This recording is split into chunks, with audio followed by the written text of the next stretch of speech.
In this video, I will tell you about the arc tool of AutoCAD. So here we have a simple square with 100 unit length and 100 unit width. Now, when you go to the draw panel, you'll see this arc fly out, and when you expand it, you'll see 11 different options for making the arc. So we'll start with the first option, which is 3-point arc.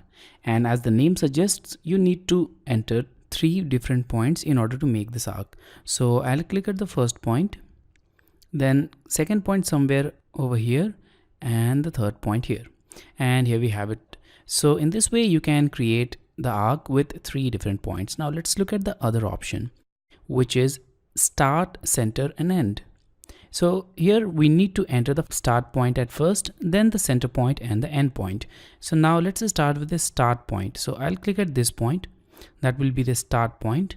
Now I'll click at the center point, which will be the midpoint of this line. And now you'll notice that the arc is being formed in anti-clockwise direction, just like this. And now you only need to enter the third point. So click anywhere in the drawing area to apply the third point, and I can click here to make the arc. And here we have it. Now let's go to the other option here, and here we have this start, center and angle. Now before making this arc, I'll simply erase both of these arcs which we have made, and now select this start, center and angle. So once again we need to first click on the start point, then the center point, and now the angle. Now this will be the included angle of the arc. Now you can enter the included angle directly by clicking anywhere in the drawing area, or you can also type the angle.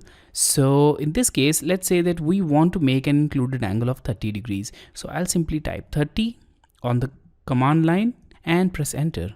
And here we have it. Now what included angle is actually, so let's make a line to show it more clearly. So click on the line tool, and now go to the center of arc and make this line. Now the angle which is in between this line and this line is of 30 degree, and you can verify it with this angle tool. So let's zoom into this area, and here you can see that the included angle is 30 degrees. So now let's remove it completely. And now let's look at other options here.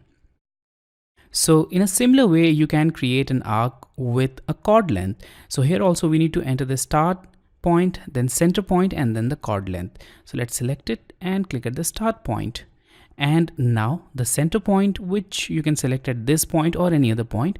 Let's click here. That will be the center point. And now you need to enter the chord length. And in this case, the maximum chord length can be equal to the diameter. And you cannot make a chord which is longer than the diameter, obviously, and depending upon the chord length the arc will be made. So let's say that we want to make an arc with a chord length of 60 units. So let's type 60 and press enter. So now in this case, the length of this line, the line joining this endpoint of arc and this endpoint of arc, should be equal to 60 units. So that is the chord, and this is the chord length here in this case, and the length of this chord is 60 units. So let's erase it. And let's look at other options. So now we have these options in which we generally need an angle. So here also we have this start point, end point, and then angle. So let's click on this start point, then the end point, not the midpoint. So here I'm clicking for my end point, and now we need to specify the angle.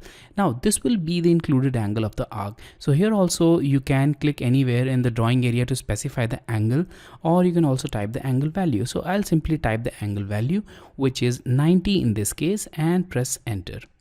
So now you must be wondering what this 90 angle is. So for explaining this, I'll make a line, and I'll click on this end point, and I'll join it with the midpoint or the center point of the arc, and I'll join it with the second endpoint of the arc.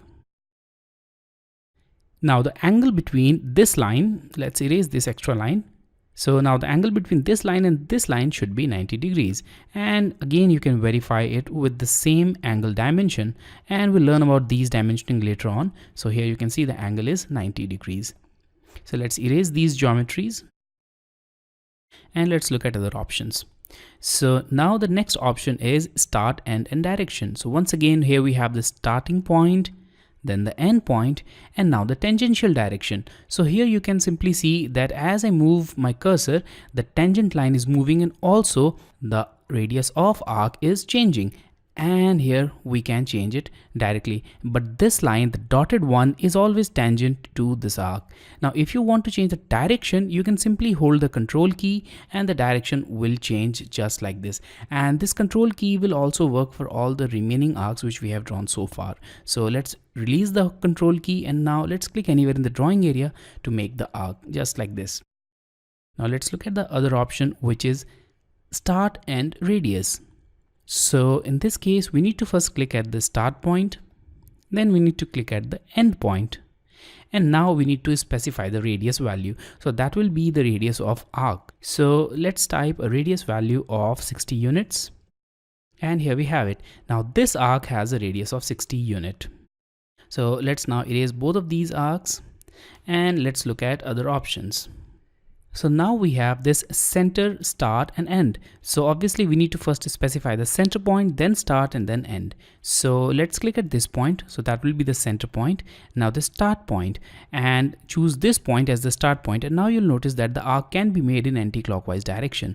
And all you need to do is specify the end point. So here I'm clicking to specify the end point.